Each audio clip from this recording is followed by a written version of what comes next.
So in this chapter, we are going to actually implement ToneConnect functionality. I'm going to keep calling it ToneConnect, but keep in mind that the most up-to-date version is ToneConnect 2. So, but I'm going to call it ToneConnect as a concept. So ToneConnect has a React library, and this library is going to provide us with very cool functionality, like showing the end user the different wallets that are compatible, so he can choose which one he wants to authorize with. Then it can query the user's wallets for the public address. And of course, we can make a transaction requests to the wallet. So we will need to install this UI React library. I'm going to stop the local server.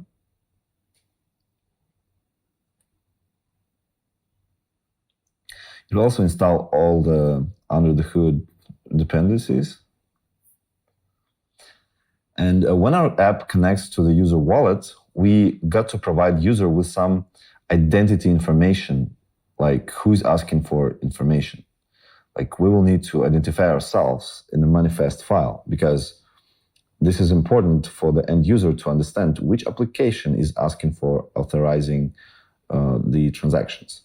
So the manifest file format is something like this. I'm going to just find any free spot to show you the logic. So it would be an URL, name, and icon URL. So because this manifest file has to be public, we will actually use one that I published already for now, but you can easily create one for yourself here, and you will actually just deploy this repository to GitHub, and all of a sudden it will be available publicly. So my manifest.json file that I created has following contents. So it has the website URL that we have, it has a name, and of course icon URL.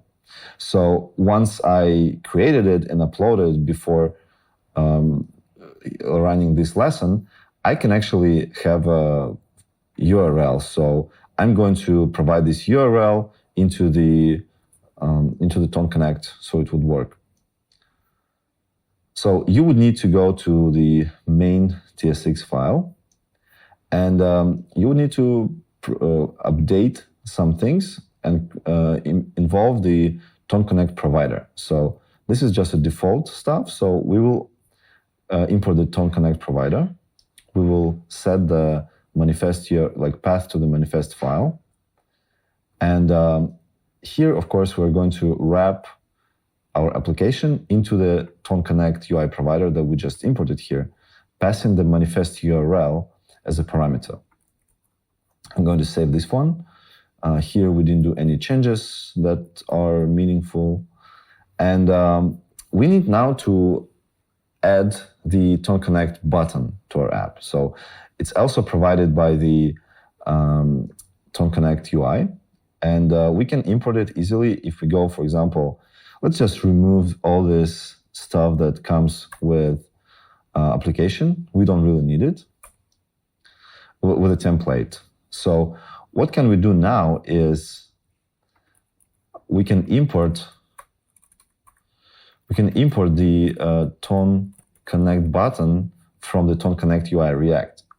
And this is a component, so we can do ToneConnect button.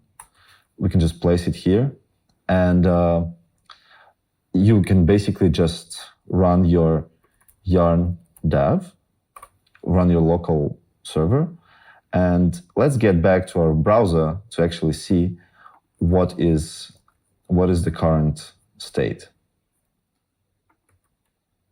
So we can see now that we have a button connect wallet. We have our empty application and button to connect wallet. This is awesome functionality of ToneConnect. So we can choose which wallets are actually compatible. And as I mentioned before, we are going to choose ToneKeeper. So let me get back to my ToneKeeper mobile app. And I'm going to authorize for the connecting with my web app. Great. So now we can also see that the React UI is giving us the address and ability to disconnect. We could copy the address as well.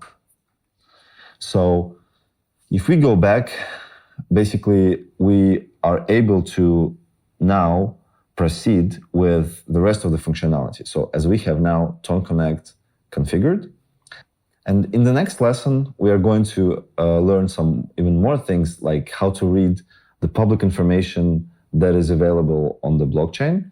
And after that, we'll proceed to actually making requests to our contract. So we would actually build the front-end application that is interacting with our contract. So see you soon.